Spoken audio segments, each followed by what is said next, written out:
What's going on, everybody? Welcome to another edition of the Gators Online Show. I am Keith Niebuhr of Gators Online, and we're joined by senior reporter Zach Albaverde, also of Gators Online. We've got a lot to talk about today.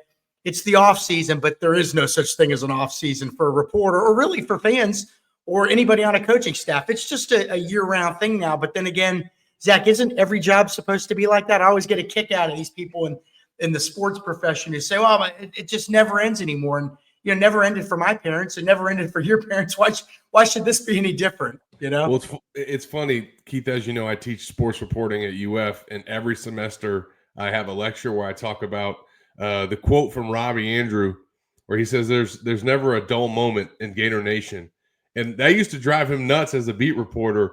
But I tell my students that's actually a blessing. Like if you can work on a beat or cover a team where there's never a dull moment and there's always stuff going on and news to cover, like that's a dream job for a reporter. So yeah, we love it. Yeah, it's always funny when reporters kind of run and hide when there's big news. And isn't that kind of why you get in this? I mean, essentially we're storytellers. You, myself, Corey Bender, the other people on the beat, we're storytellers.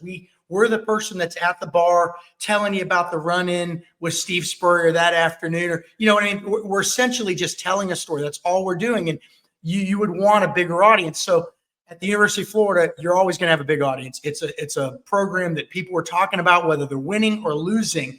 And, there just aren't a lot of programs like that. I've been around the country, and when UCLA's losing, nobody gives a hell. Is that even a phrase? Gives a hell, gives a crud.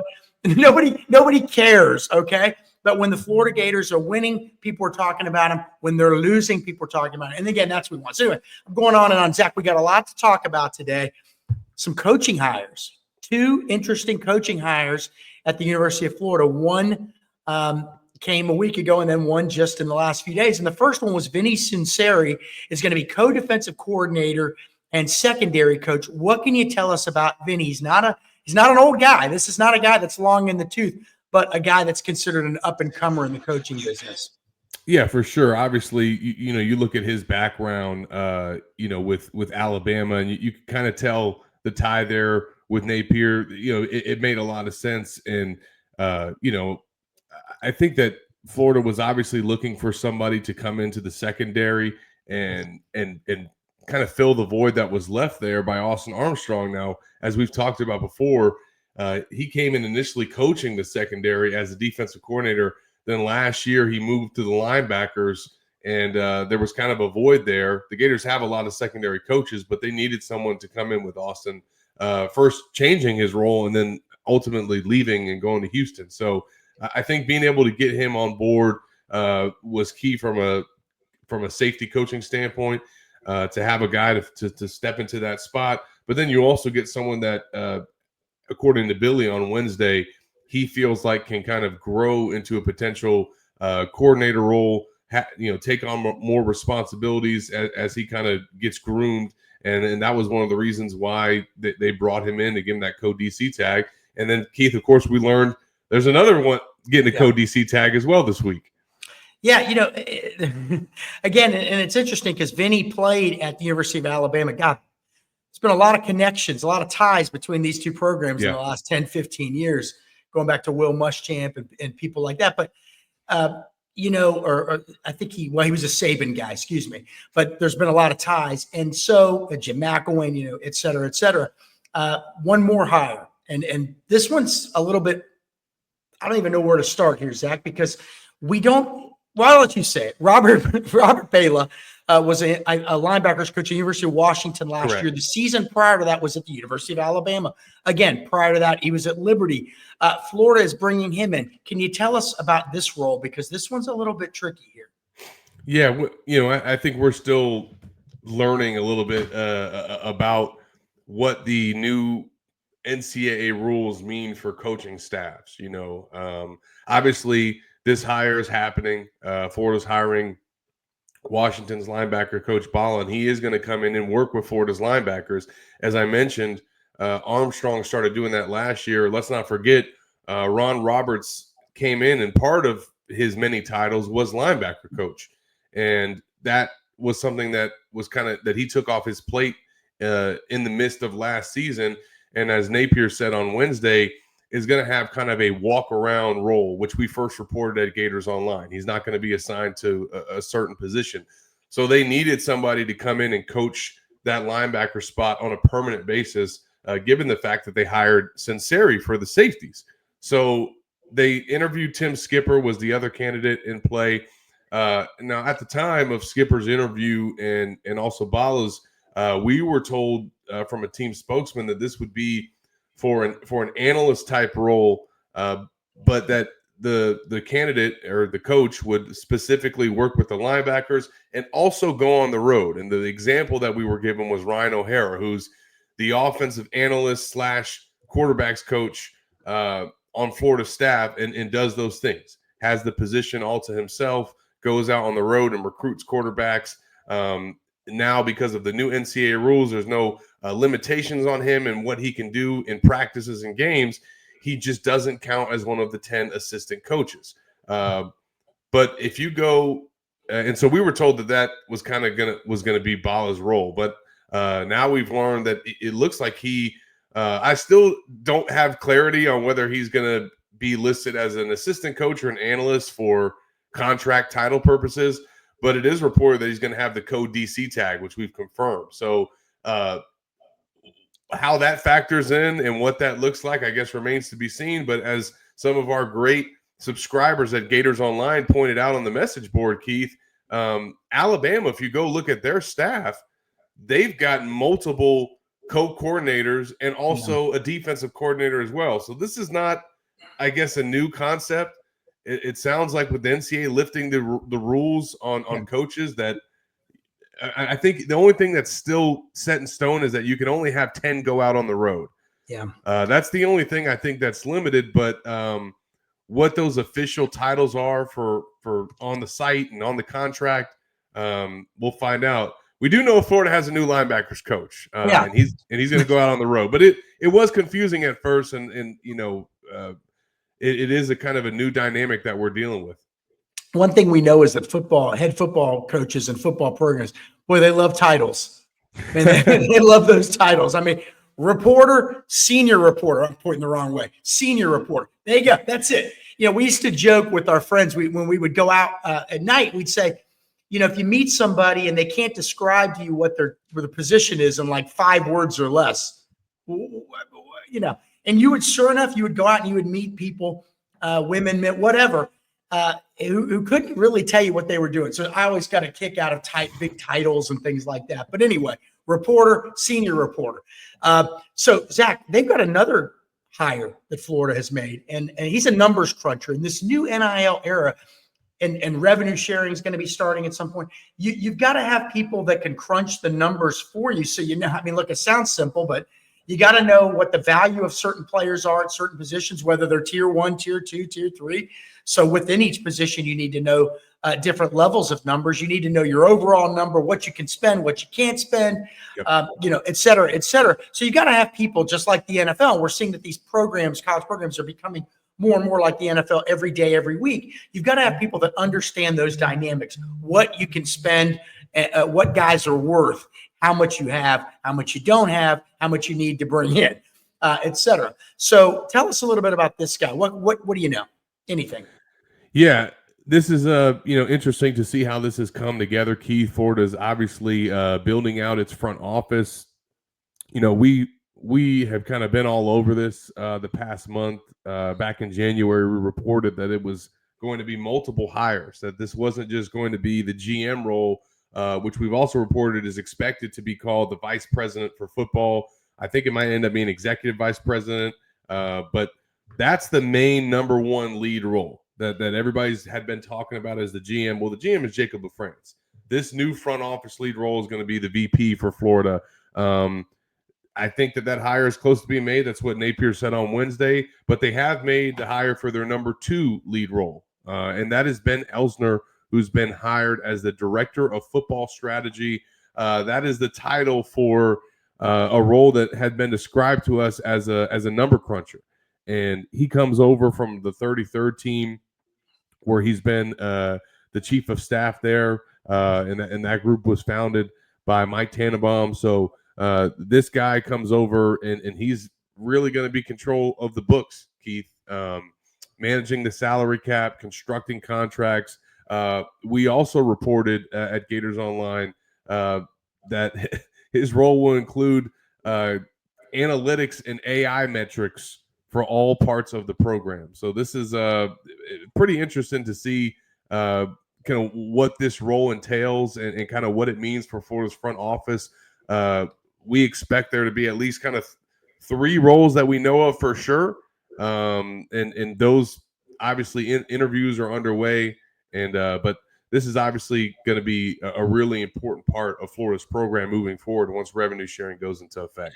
I'd love to get an old coach's perspective on these new age positions and titles. And, I mean, how about just director of blocking and tackling? I mean, do you know what I mean?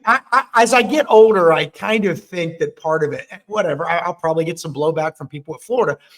It's not to knock the value of anybody, by the way. I mean, I'm a sports reporter. Who am I, right? But it is interesting because, it's still just a game. And yet now there's all these added layers. And you used to have a coach and a GA that would coach a position. Now you've got analysts, quality, you got all these people. And is the game better? I don't, maybe it is. I don't know. But it's just kind of interesting to me to watch this evolution of the sport, Zach. And the money that's flowing in, it's like, oh, we got all this money. I guess we better spend it. I don't know. I hope that doesn't sound like I'm diminishing any of these. Sure. Roles. That's not my intent. It's just, it's changing so fast. It's kind of hard to get your you're seeing new roles pop up and new responsibilities be hired for that just have never been a part of college sports before. So it does take some getting used to, right? In a couple points on that, I think for Elsner's title, I mean, he's the numbers cruncher. So like, you got to come up with some title for him. You're not going to call him that. I mean, wait a sec. But you call people game changer coaches or the game changers, or I don't know what's the difference, but yeah, I mean, director of football strategy. I mean, whatever you call them, I do think where the titles come into play and where it's caused some confusion, Keith, is with the coordinators, who's calling plays. I think I have kind of an understanding, I guess, of how it works at Florida. And when you really look at it broken down, like it makes sense because on defense, you've got Ron Roberts, who's the head coach of the defense, is literally in his title. And then he's got right now two co-coordinators in Bala and Sinceri. And again, at Alabama, they have 2 co-defensive coordinators and a defensive coordinator as well. But Ron Roberts, head coach of the defense, 2 co-coordinators. And by the way, Ron calls the plays as well. Let's go over to the offensive side of the ball. Yeah. You got a head coach of the offense who calls the plays. But at least last year you had 2 co-coordinators in Rob Sale and Russ Callaway. We have reported at Gators Online that Russ Callaway is expected to be promoted from co-OC to the title offensive coordinator, which will be a pay raise for him. But which I know everybody knows by now, Napier has made it clear that he's going to be calling plays still moving forward. And that's how this thing is set up. You got 2 head coaches on offense and defense. They call the plays, and you got some co-coordinator roles. I hope that makes sense. Zach, look, I mean, that's your beat. But my takeaway from all this is that Billy's got the keys to the car, maybe more now than he has at any point. So if they win, he's going to get all the credit. But if they lose, there's really it's on him. I mean, it's now pretty clear who's in charge. It's all their players. And I think we're going to know by about week 8 of next season where this thing's headed. I still don't think we know yet. I don't think a 4-game winning streak, it's impressive, but it's still such a small sample size. But, he's going to keep doing it his way. I feel like that you correct me if I'm wrong, Zach, just as a casual person watching this, it seems like that Billy feels somewhat emboldened by that finish, right? Hey, my plan is working. Let's continue to build out my plan. And I think there's an argument to be made that he's earned that, right? Sure. So, but again, you're judged when it's next season, you're not judged on the last 4 games of the previous season. You're judged on the here and now. So we're going to have to see how this thing works out. But it looks like he's got pretty much total control of the program. Some interesting dynamics. The Russ Callaway, I don't the move there. It's an interesting one because you're giving someone a title who, by the way, has now had, I think, like 3 promotions in 3 years. Says he's doing something right. He came in as an analyst. Tight ends coach left. He got that job. Was promoted to co-OC last year. Now he's the singular OC that we know of. So he's doing some good things there. But obviously he's not going to be calling plays. So what does that really mean? What does that really entail? That's what fans want to know. And why make that move? Is it solely to give a guy a promotion and a raise? I mean, and so that those are some things that you don't always get answers to. But it is his program, Zach, and I think that's been crystal clear. Yeah, and I do think that I do think the way that the season finished certainly probably affected the way that he decided to move forward from a staffing standpoint. We saw last year when they closed out the 2023 season with a 5-game losing streak, that forced him to make several changes. He made changes with his coaching staff. He made changes with his strength staff. He made changes with the nutritionist. Like he kind of did a lot of things that he addressed in the offseason and has done that again this year, but not as much. And certainly hasn't been maybe the changes that people were expecting or hoping for. But I think Billy made it very clear on Wednesday for anybody who was still doubting that him calling plays is part of what he wants to do. It is in his DNA, as he said. He feels like it's what's got him here as a head coach. And to your point, Keith, I do think that the way the season finished probably confirmed in his mind that he needed to keep things going how they were, that he didn't need to install a new offensive system or install a new defensive system, that him calling plays and Roberts calling plays, in his opinion, is their best way to win. Now, yes, they closed the season on the 4-game win streak, but as you pointed out, Keith, that's not going to do them any favors in the fall. They're going to have to continue to win games. And as Napier said Wednesday, when asked, hey, is it annoying that you keep getting asked about play calling and offensive coordinator? And he said, hey, I get it. He said it's a production business. So they've got to win, but he, in his words, still has conviction about it. So maybe we won't revisit this again next offseason, but we probably will. Yeah, I think if you're a fan, so many people, we live on the message boards and we're talking to fans constantly. The people in that football building know they've forgotten more about football than we'll ever know, Zach. But we know fans probably way better than they do. Let's just be honest. Sure. They don't know. They don't have infinite wisdom. Their wisdom is with football, and we don't have wisdom at all. But we're used to dealing with fans. My point being that fans sometimes you have to pull yourself away, as we do as well, and say, well, if you want a bunch of changes, but then the team starts winning, there's got to be some middle ground. In other words, if you wanted changes and they weren't winning, you knew they would come, but they won. They won those games at the end of the season. They did what the fans wanted them to do, and now they're doing what they want to do. I mean, I don't know if I'm making any sense here. No, for sure. If you're winning, you get to make those decisions. So no doubt. I know some people were upset. Well, why isn't my team hiring an offensive? Well, they just won. They did what you wanted them to do. And maybe it wasn't always pretty, but they did what you wanted them to do. And so now the result of that is that they've earned, the right to make some decisions. I don't want to. All right, Zach, we got to pay some bills. So we've got some ads to read. Let's get right to it here. Let's do that, of course. And as we always do, a shout out to My Perfect Franchise. We've got a new ad read for them and a new initiative that they are starting in 2025 with baseball season right around the corner. Florida is 1 week away from the season opener on February 14th. And for that, Andy wants to kind of have this initiative in 2025 through myperfectfranchise.net. He's a big baseball fan, and from his line of work, he's seen firsthand the fantastic traits that baseball players bring to the franchise world.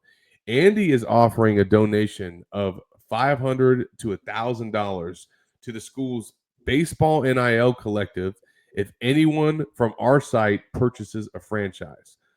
He thinks that this is a cool opportunity to help the Florida baseball program, and it's the perfect time to contact Andy to learn more. His services are 100% free, and he's here to help if you have any questions about business ownership with franchises. Go to myperfectfranchise.net to learn more, or you can call or text Andy anytime at 404-973-9901.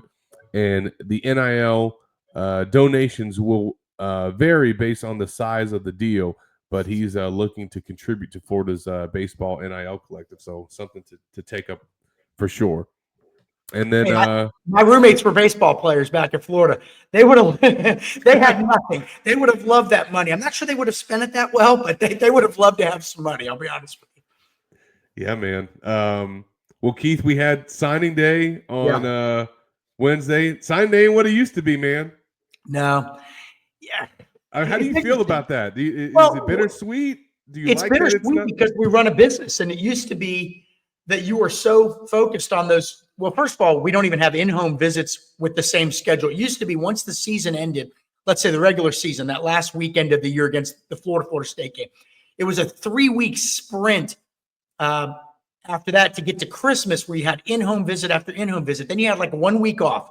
Then you had 3 more weeks of in-home visits where Billy Napier's on the road and Nick Saban's on the road, and you could really hype it up and you could sell a ton of subscriptions. We're in the business of selling subscriptions, by the way, if people haven't noticed. And so you had just this huge run-up, and now the run-up is they play a game on the November 30th, let's say, and signing days is the next Wednesday.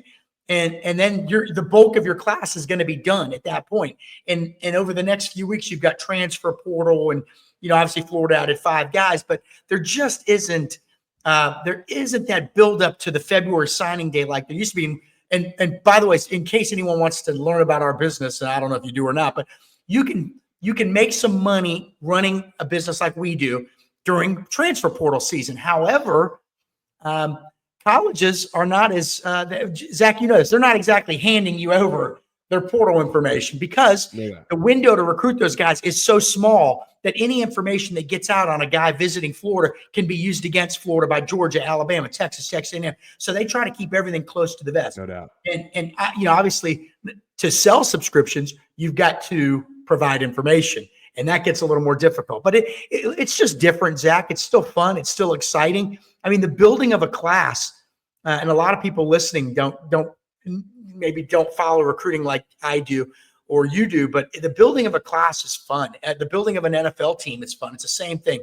So when you're putting together a program, you go class by class, and it's exciting to see how this turns out. And I think Florida put together a heck of a class, but they've got 26 guys, Zach. It's the number 11 class in the country for on-through. I know some other sites have Florida a little bit higher, but the margin is like this. And so it's an outstanding class. With the other way you judge classes is not just on total number of guys, but quality of guys. And then within that high quality of guys, are there potential difference makers? So for example, yes, Percy Harvin would have been a top 25 type guy, but in college, he ended up elevating your program. You get a couple of those guys each year and you can turn into something special.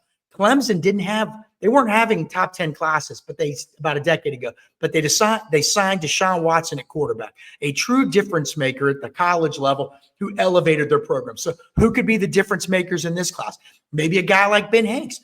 If you have a shutdown corner, boy, that sure helps when you're going to places like Baton Rouge that's putting 3 guys in the NFL at receiver every year. So maybe somebody like Hilton Stubbs at safety, maybe Vernell Brown III. Maybe the other addition from the wintertime, receiver Dallas Wilson, big time playmaker, and so there is some real potential in this class. Now, obviously, not all 26 guys are going to make it. Not all 26 guys are going to be starters. we don't know who are going to be the true difference makers. Some guys will fizzle out. The good thing about it, Keith, is half of them are top 300 guys. They got Yeah, 13, it is a really 13 top solid 300 class. guys. I guess if you were going to be nitpicky, you'd say, well, maybe along the O-line, it wasn't the level you wanted. They signed 3 guys. Billy Napier says generally you want to sign about 5 a year. But of those 5 guys, or excuse me, of the 3 guys they signed, Jahari Medlock, kind of a sleeper guy, ended up being a 4-star offensive tackle for On3. We like him a lot. You've got Tavares Dice, who's a 4-star guy, guard / tackle from Georgia. Daniel Pierre-Louis was a flip from FSU.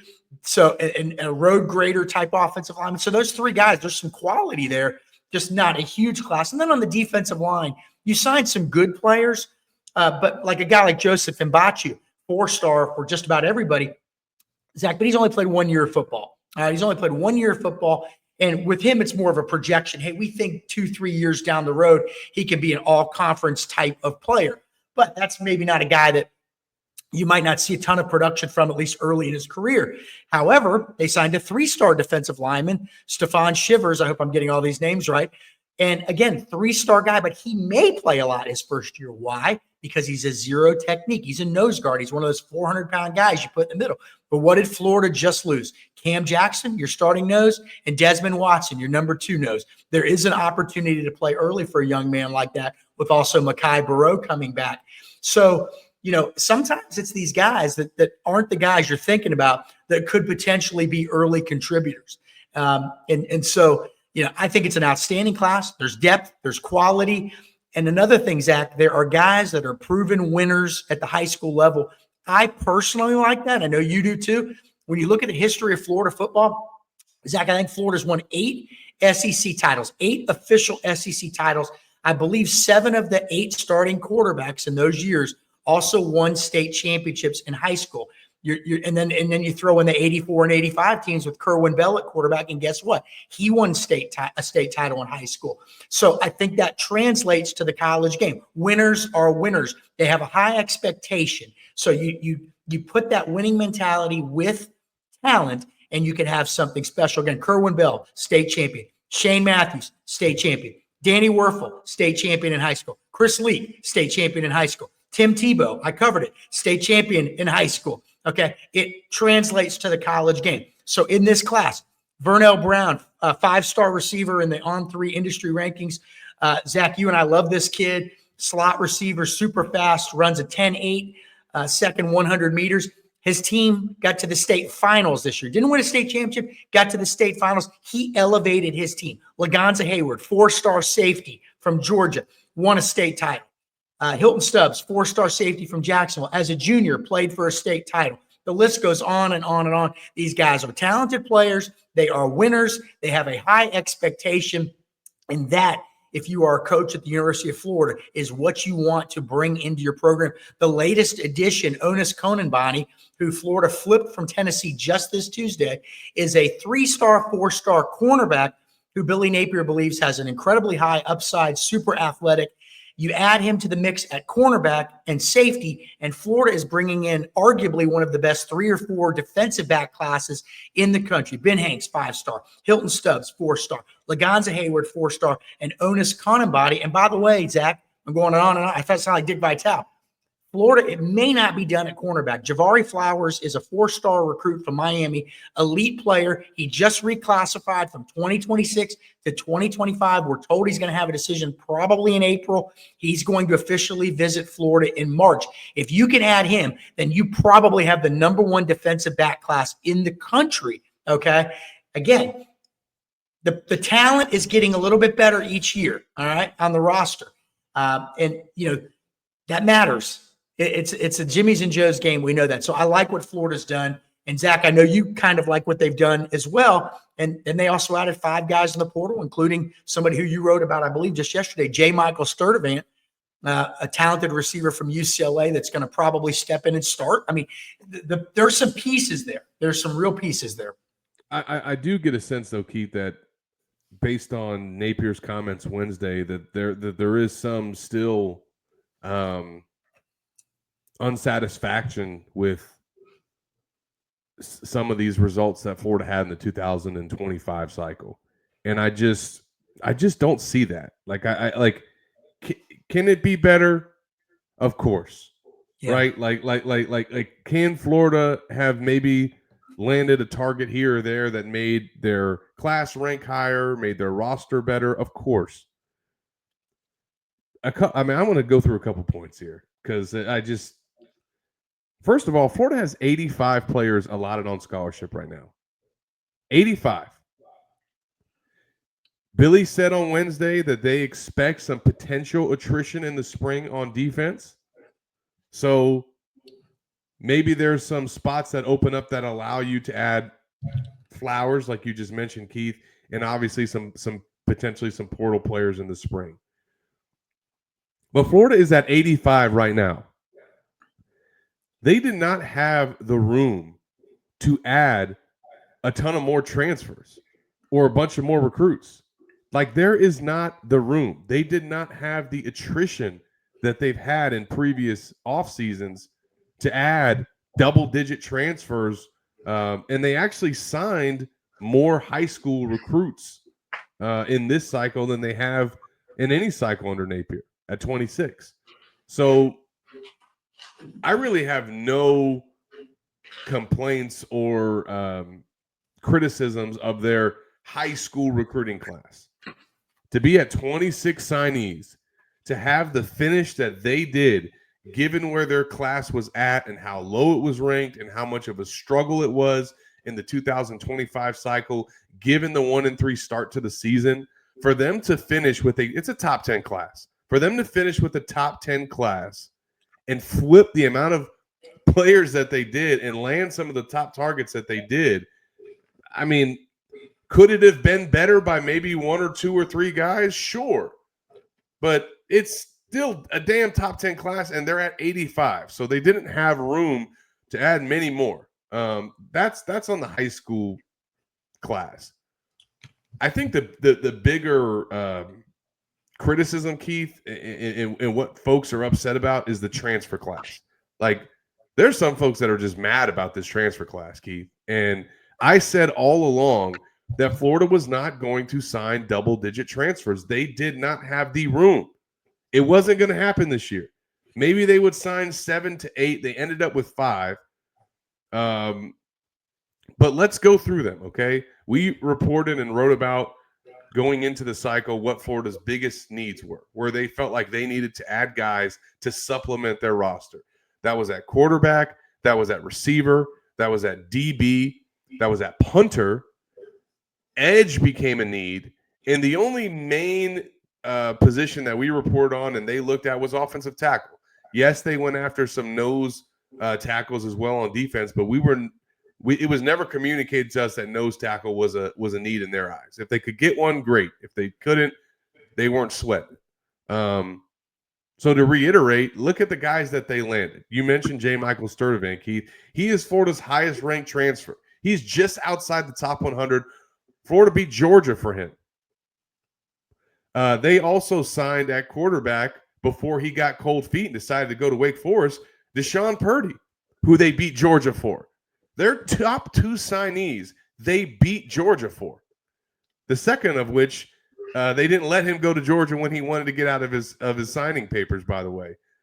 And then to lose him and to end up with Harrison Bailey that late in the cycle, I mean, Florida is very fortunate that he is their signal caller that they landed out of the portal, which, by the way, was a very tough sell to go out there and accomplish with DJ Lagway as your quarterback. So to me, their top 2 needs, in my opinion, in the portal were wide receiver and your backup quarterback. You could argue that the backup quarterback was the number 1 need.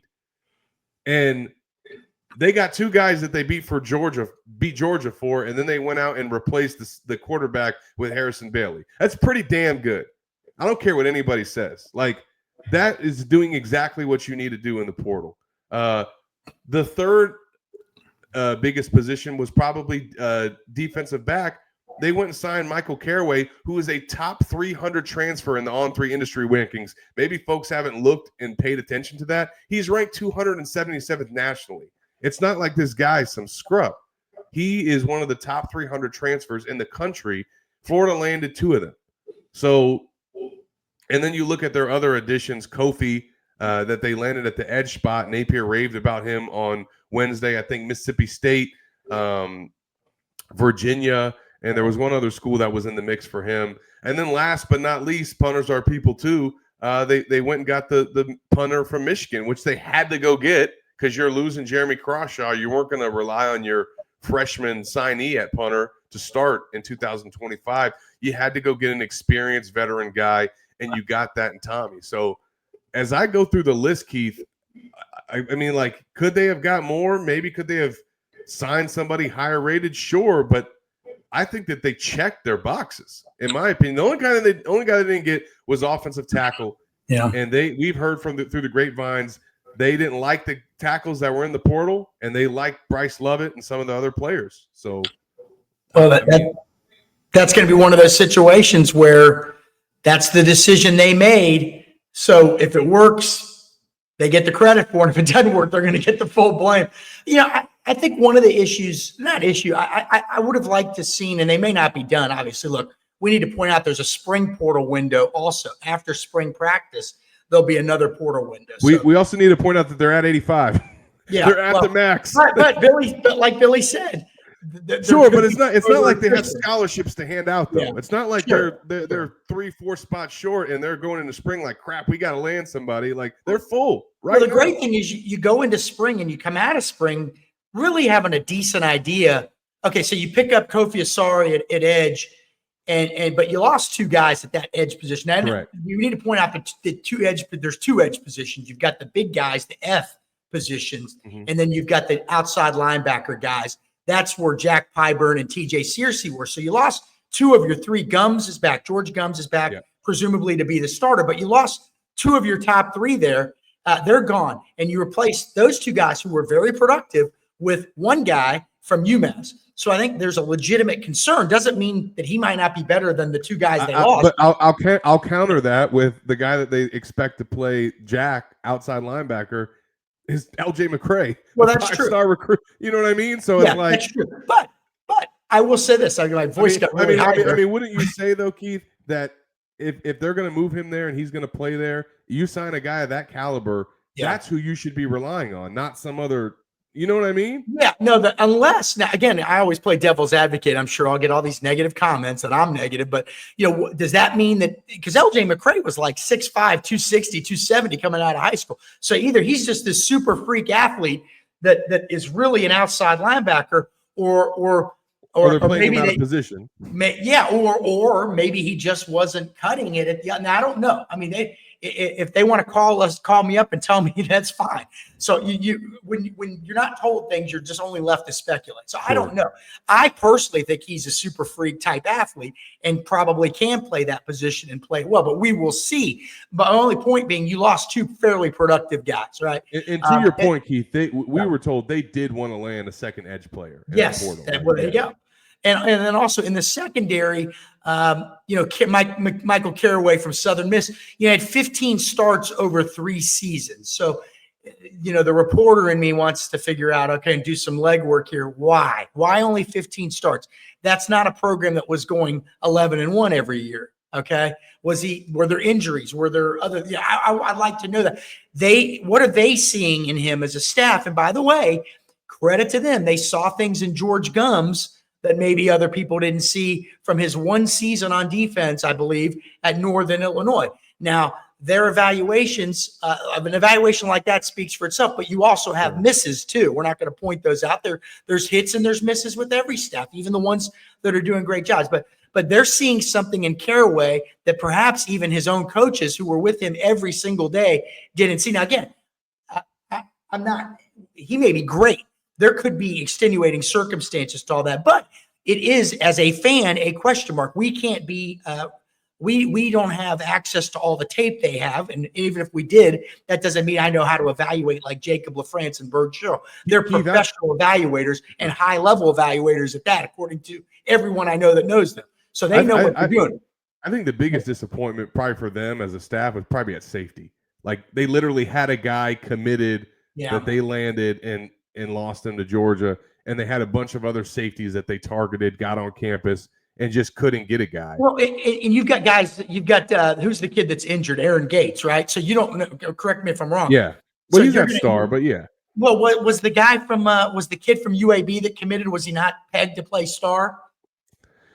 I think he had the ability to do both. Okay, but so yes, you're right. You're I right. think now back to Caraway. I think that is a strength of his, the fact that he has some real position versatility. Correct. So if your corners are kicking tail, you may be able to put him elsewhere. So again, I'm not questioning anybody there. I'm just trying to figure out. And we also heard a lot of fans wanted Florida to address safety, and I get it. Yeah. But if they have to start Jordan Castell and Bryce Thornton, it worked out okay at the end of last year. Like, it's not like those guys are incapable of getting the job done. So I understand wanting to upgrade that room and create more competition, but it's not like they had to do it. Like, it's not like they're not going to be able to function at safety if they don't go get some, you know what I mean? Yeah. Like, we talked about this at the end of the season last year, Zach. Again, this is your territory more than mine. I'm the numbers cruncher on our staff. And so you had a team that really, if you looked at the overall yards per game, but during that winning streak at the end of the season, it wasn't much different than when they weren't winning games. What was different was they weren't counting the plays they made. They were making the plays that counted. 4th down stops, 3rd down stops, creating turnovers.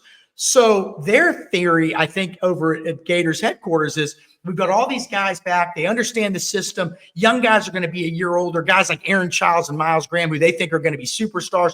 DeAndre Robinson, a young stud. They got all kinds of young talent. Then you got some good returning guys. They know everything. They're going to be better. But, if those turnovers don't come, if those big plays aren't made at the level they were made those last 4 games, then you have to be consistently better. So I think as fans, you're thinking, all right, how do we upgrade? How do we upgrade at every position? And look, I think they probably did at some position. I think at linebacker, Florida is, you lose Shamar James, but look what you've got coming back. Look at the guys you're bringing in. I think they're going to be maybe one of the top linebacker units in the country. Defensive line, you lose a couple pretty good guys. There's no question about that. Cam Jackson was valuable, but look who you bring back: Cam Banks, the LJ McCray, all these guys. So there's a lot of real potential there. There's no question about that. But you're right, Zach. They didn't have as much attrition as some other programs. But they also didn't believe, according to, I read a lot of your stories, they didn't believe they had as many needs to fill via the portal as last year. Now I made that point about safety, and if they don't end up getting one in the spring, which I think they'll still try to go target one, I still think that they're fine with Castell. I don't think they're fine. I believe that. Yeah. But there were positions, though, that if they did not land a guy in this cycle from the transfer portal, it would have been problematic. If you don't go get a backup for DJ, that would have been problematic. Yeah. I mean, Tramel Jones has still not been cleared, according to sources. Now, he'll be fine by the time that the season rolls around, but he still has not been cleared yet. Now, I think he'll be good for spring ball, but to get Harrison Bailey or Deshaun Purdy, that had to happen. Like, that 100% had to happen. You losing Elijah Badger and Shamir Duque, if you didn't go out and land a veteran receiver that has proven that he can make plays on a big stage, that would have been a problem. And Florida went down. You lose Jeremy Crawshaw, if you don't go out and get a legit punter to come in and replace, that would have been a problem. So, like, there were some spots that if they didn't address would have been problematic. And I think the biggest ones, they check those boxes. And because of that, like, I don't feel the same frustrations that a lot of other fans feel about these results. But I'm not going to sit here and pretend like it couldn't be better. And I also think one more point on this, Keith, and then I know we got to talk about this big Florida Auburn game. Yeah. I know another thing that upsets maybe some fans is they were maybe led to believe that Florida was going to go out and spend ridiculously in the portal. I think that they spent and prioritized their funds with their high school class. That's my read on it. That's also kind of my understanding on it. Like, I think that they went all in with the high school class that they finished with, and they certainly were willing and did pay the money that they needed to the transfers that they signed. But as Billy said Wednesday, it was an expensive market.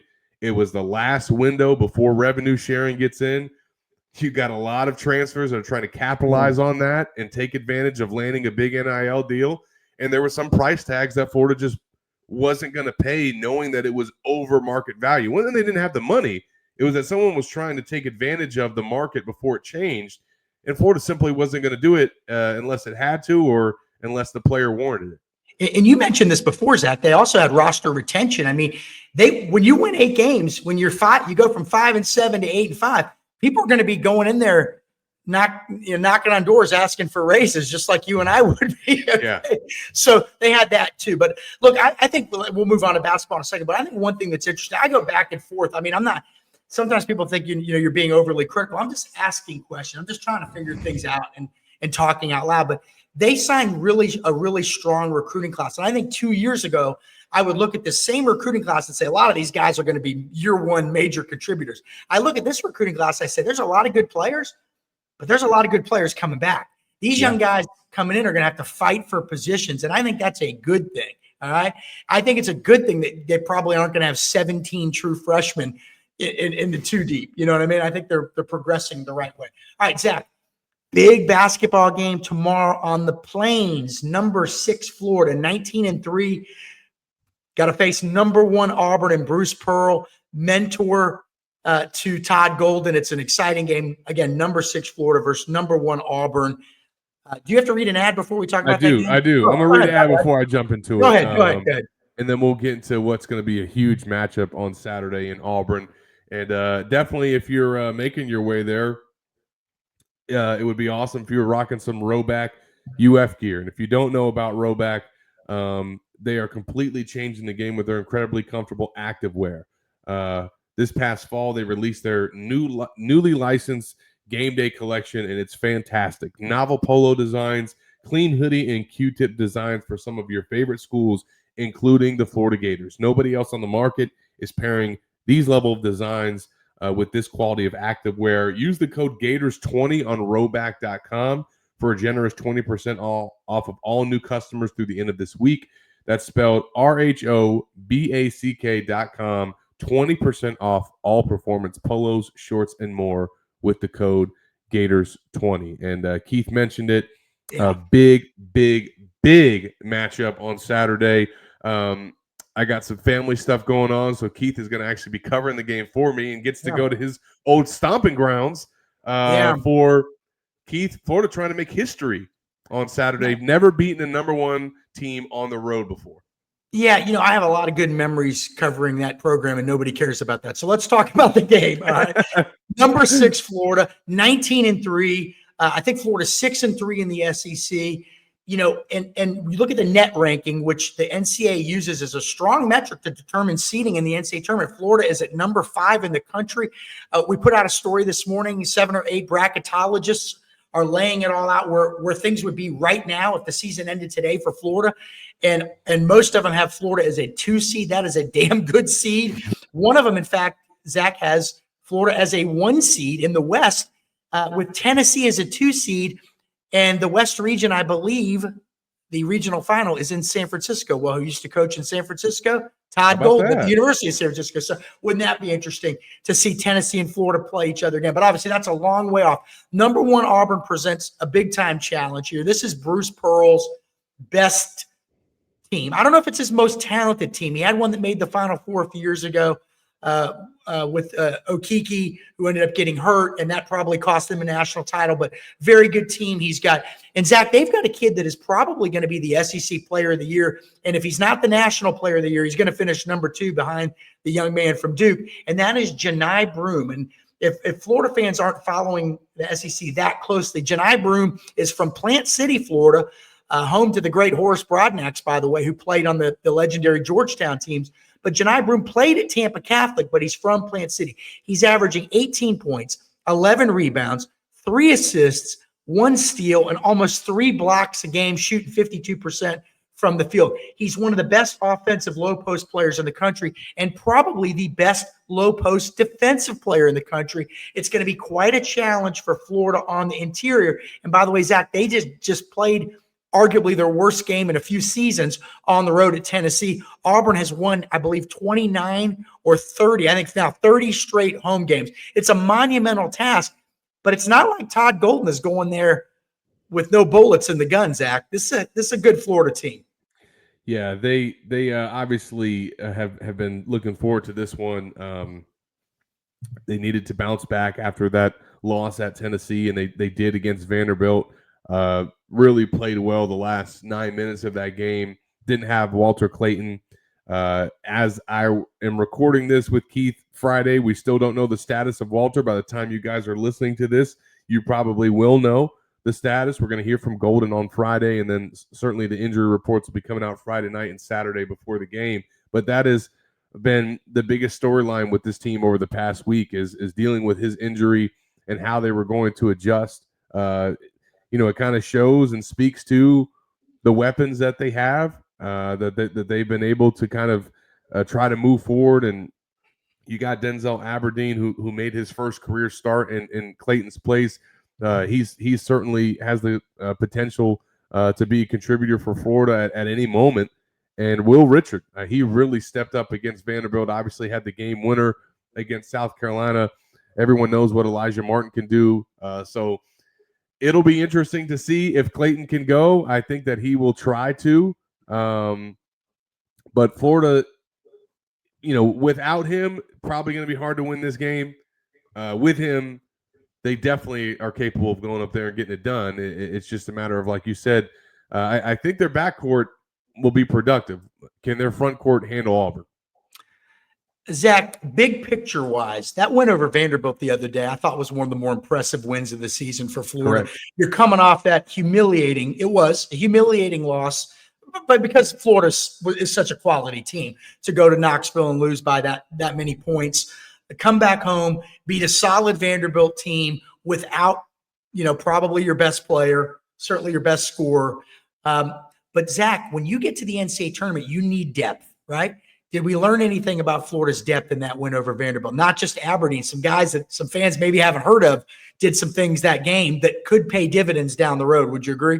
Yeah, no, you're right. I would say Urban Klavzar, the transfer from Slovenia, he came in there, man, and honestly, he kind of broke the lid off of the game. Keith, he hit back-to-back 3-pointers there, and allowed Florida to just go on a run there, build a double-digit lead. I think they made 6 straight shots during that stretch, and he was really impressive. And I was kind of surprised, actually, Keith, to see him be the first guy off the bench. I didn't know whether it would be Isaiah Brown, Kazakhs. They've got some other guards that they can work with, but it was cool to see Urban get in there. I mean, for whatever reason, he's already a fan favorite. Maybe it's just because he's got the name Urban, and Florida fans like that name. But he just you just sense that Florida fans want that guy to do good. So when he hit back-to-back threes in the O-Dome, man, that place went nuts. And he was the first guy off the bench against Vanderbilt, and I'm excited to see him get more involved, regardless of whether Clayton's available or not. Like, I think that he's a weapon, certainly from 3. He's a solid defender as well, and it just seems like he's got some high basketball IQ. So I think that we learned that Denzel Aberdeen can handle the starting role. He and Will Richard combined for 34 points and no turnovers against Vanderbilt. That's pretty damn good. And those guys kind of handled the majority of the ball handling. Elijah Martin brought the ball up the floor on some possessions, but remember, he also had that hip injury against Vanderbilt, left the game, came back in, battled through it, still scored 8 points. So, these guys have shown that they've got enough in their backcourt, I think, to handle their own. But again, it's going to be a tall task against Auburn if they don't have Walter. Well, you look at the history, and we're going to have a story on it either later today or Saturday, probably on Florida's misses against number 1 teams on the road. In fact, before the season, Zach, they had never beaten a number 1 team at home. Yeah. And then they beat Tennessee by 30. How cool would it be to beat, for the first time in history, a number one team at home and then a number one team on the road? But the teams that went on the road and didn't beat the number one team, the Florida teams that went on the road, most of the time, I think almost every time, they were playing a Kentucky team. All right. And for many, many decades, Kentucky took basketball seriously and Florida did. So Florida wasn't really armed to go to Lexington. I believe they played at Memorial Gymnasium and then eventually Rupp Arena. Florida in the 1950s wasn't going to win Memorial Gymnasium in Lexington against a Kentucky team that was competing for the NIT and NCAA championships every year, because back then the NIT was the big one. But this team, if you were going to say, if you ever had a roster that was maybe built to go and beat a number one team on the road, you would want experience in the backcourt. You would want depth in the front court. You would want good perimeter defenders.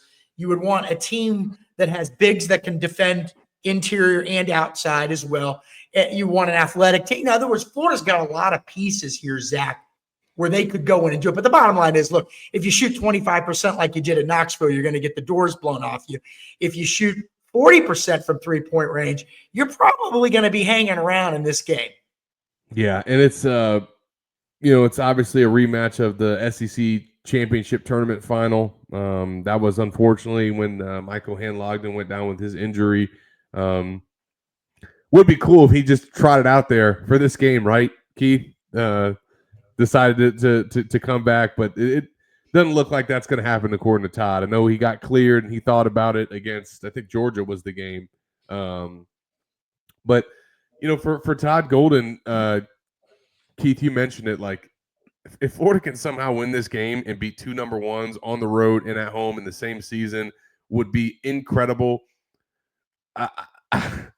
I would say, though, without question, and I know that Florida beat Auburn last year, but this would be the biggest win Todd Golden has ever had. And obviously that's easy to say when it's against the number one team in the nation, but it's against Bruce Pearl, and it's in his house. And if he goes, and it's where he used to coach as well. And if he goes in there and gets this dub, man, like this going to be a special moment for Todd. I was going to ask you what you thought about what it would mean to Todd, because these two coaches, I know Florida fans hate Bruce Pearl, and I know Auburn fans probably don't like Todd Golden. They have a great admiration for each other. You can't deny what Bruce Pearl has done for that program. And look what Todd Golden has done at Florida in this short period of time. And you've got a top 10 matchup. Now, if you said 3-4 years ago, would you expect to have a top 10 matchup between Florida and Auburn in basketball? You probably wouldn't think that it was going to take some work, right? Top 10 matchup. Both these guys have done outstanding jobs. Zach, it's fun again. Basketball is fun again at the University of Florida. You ready for it on Saturday? It's gonna be loud. I'm ready, there, man. You better get to the arena early.